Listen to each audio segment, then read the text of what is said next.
Dr. Louisa Baxter for her poignant testimony, and I want, through her, to pay a tribute to all humanitarians working in impossible conditions, notably Palestinian humanitarian workers.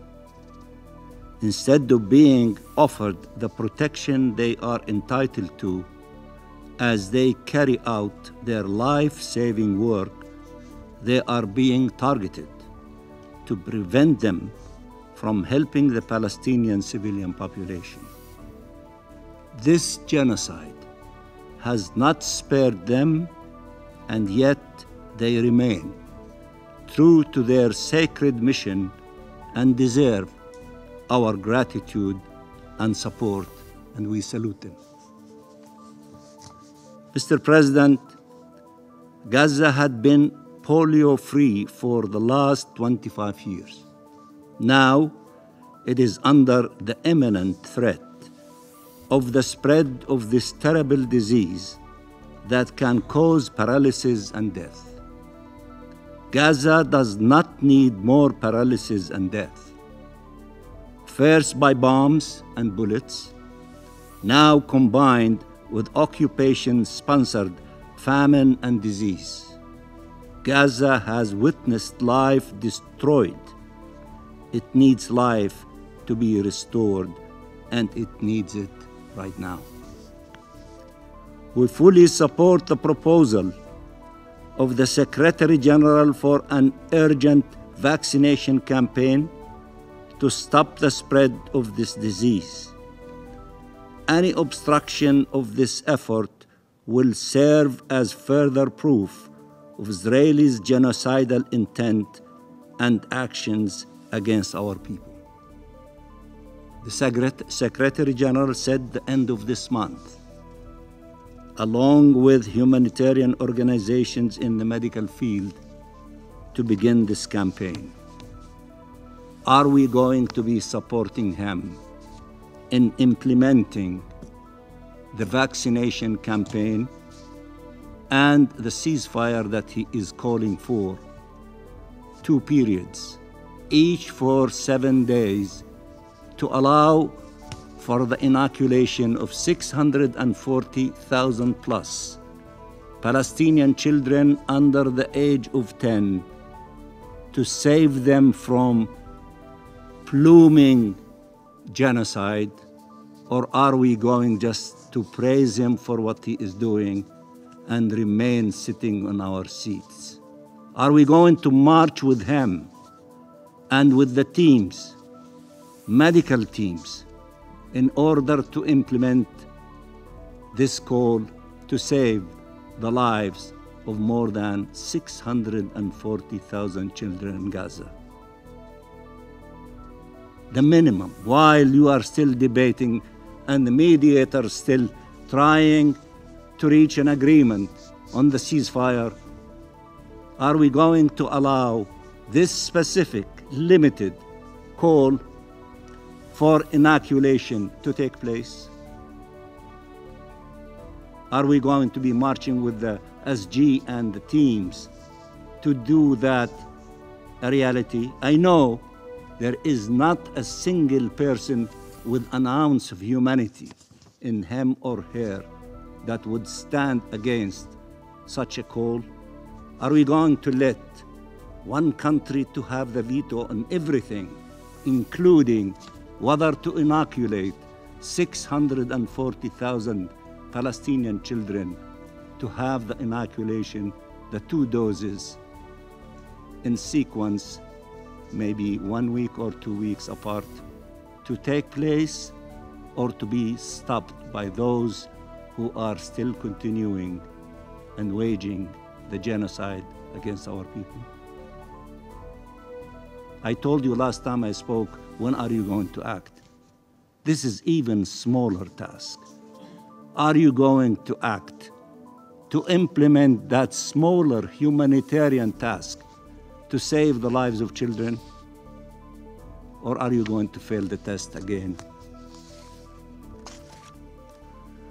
We also share the Secretary General's assessment that and I quote, ultimate vaccine for polio is peace and an immediate humanitarian ceasefire, end of quotation. The international community and this council have long ago demanded a ceasefire, and yet the horrors continue. Mr. President, the Palestinian people in the Gaza Strip have witnessed and felt in their flesh the planned collapse of all the requirements of life in Gaza, the collapse of the health system under Israel's assault, the collapse of the education system through the destruction of schools and universities, the collapse of any remaining sense of security by the destruction of virtually all homes and the bombardments of shelters and tents and every so-called safe zone, the collapse of the social structures by displacements and death, and Israel still has not had enough. Still, it carries on, threatening and inflicting more death and devastation.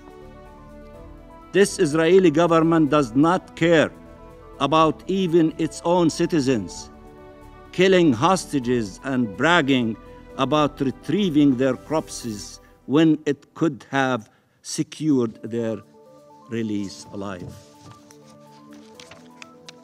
But clearly, it cares more about killing Palestinians than it cares about saving Israelis.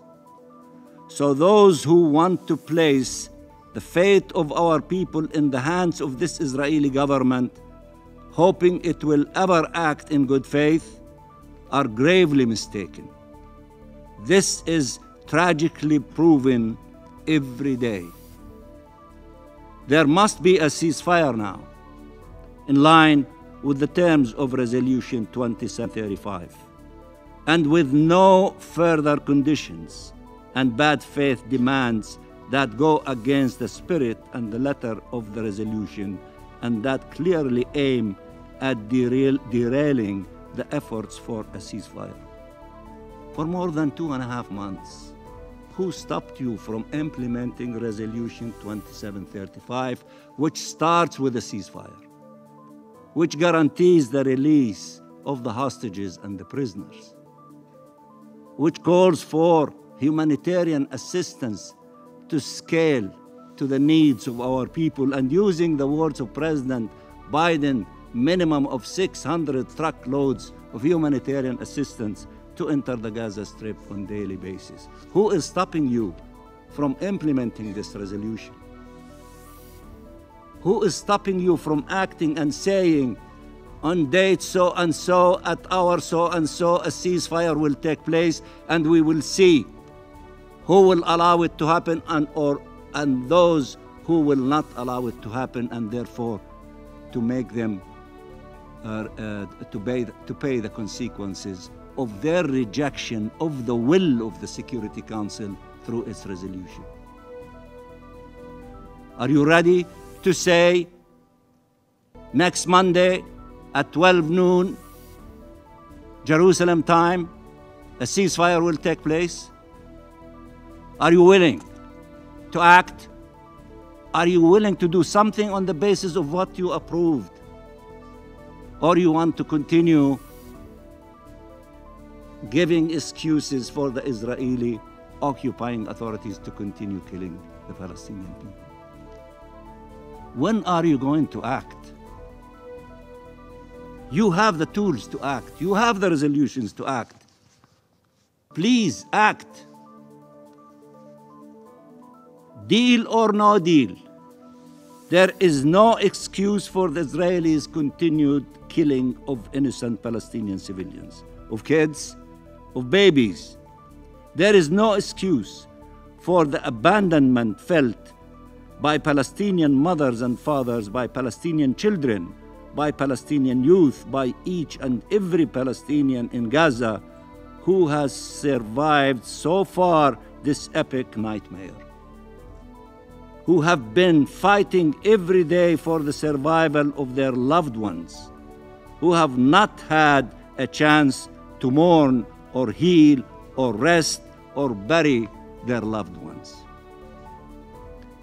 There is no excuse for permitting the continued assaults by Israeli occupying forces and settler militias on Palestinian civilians in the West Bank, as many of you have indicated, including East Jerusalem, for the targeting of children executed by Israeli snipers terrorized by settlers.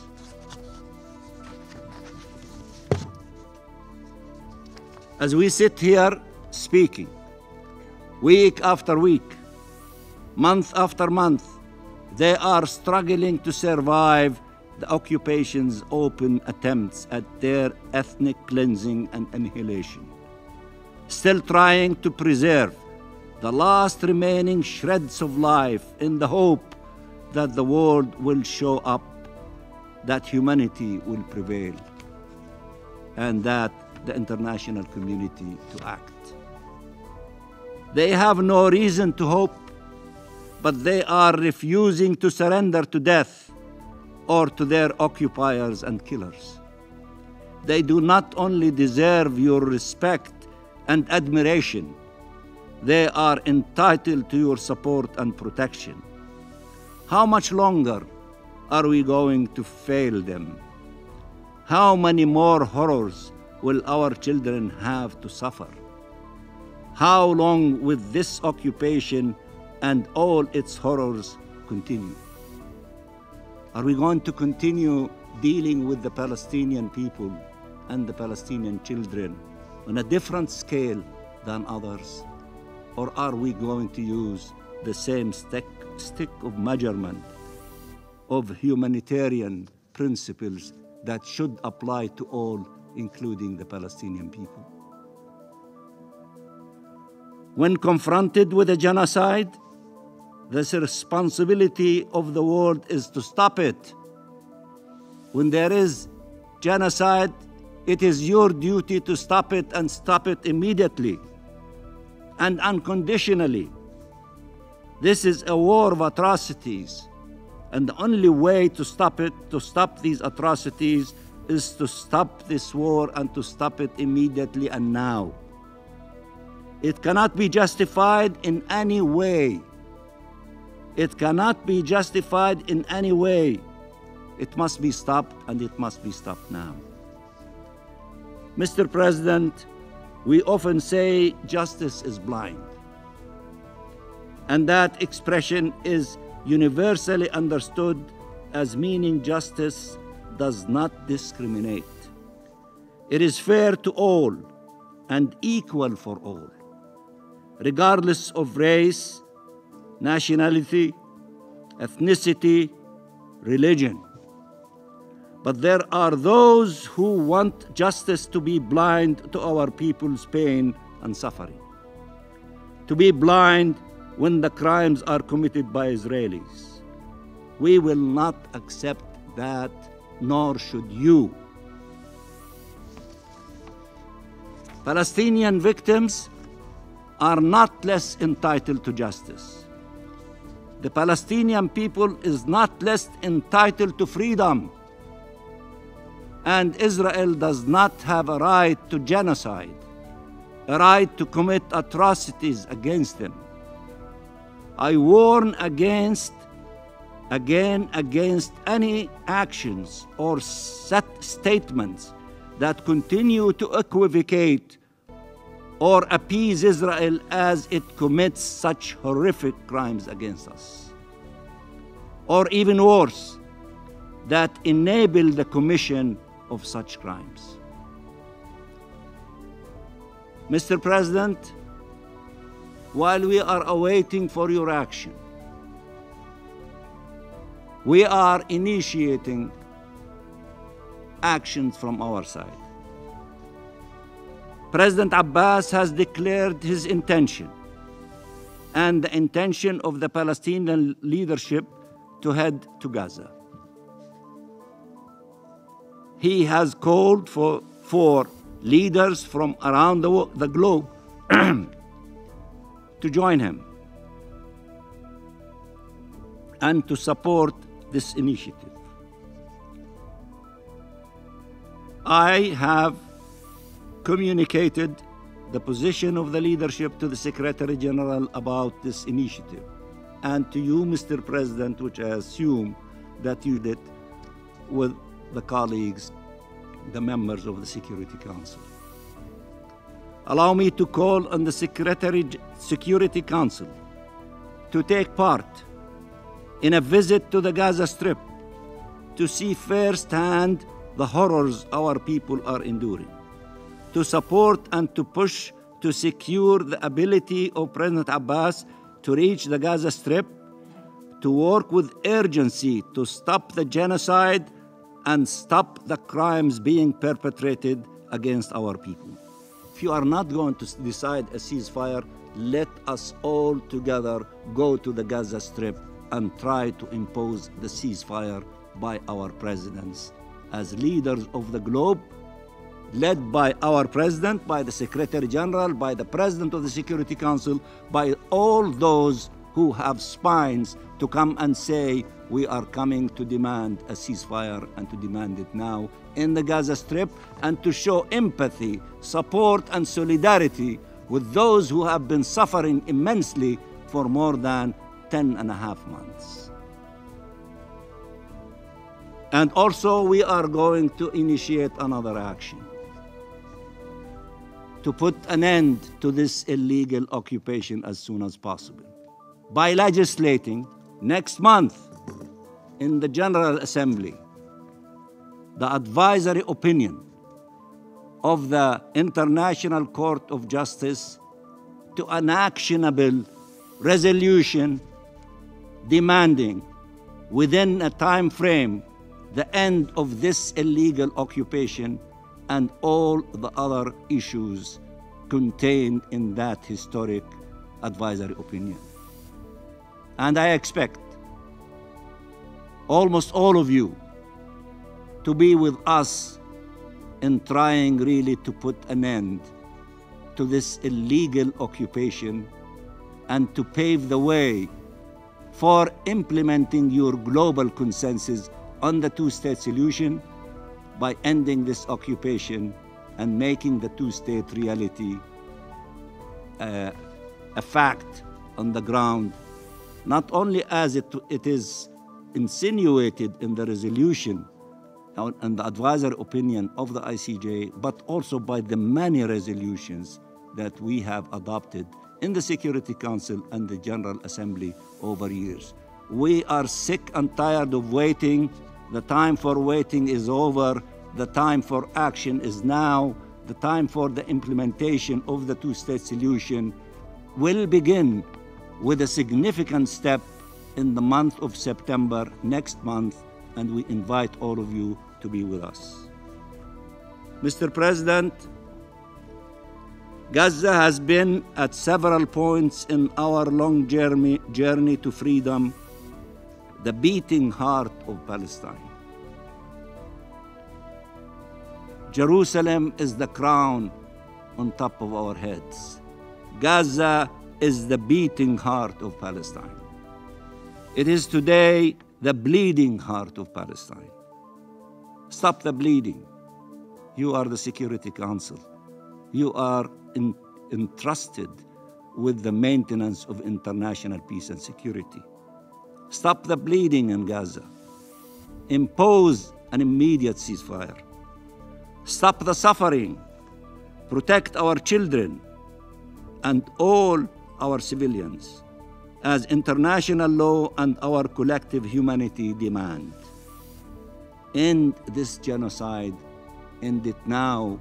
Impose a ceasefire immediately now. And I thank you.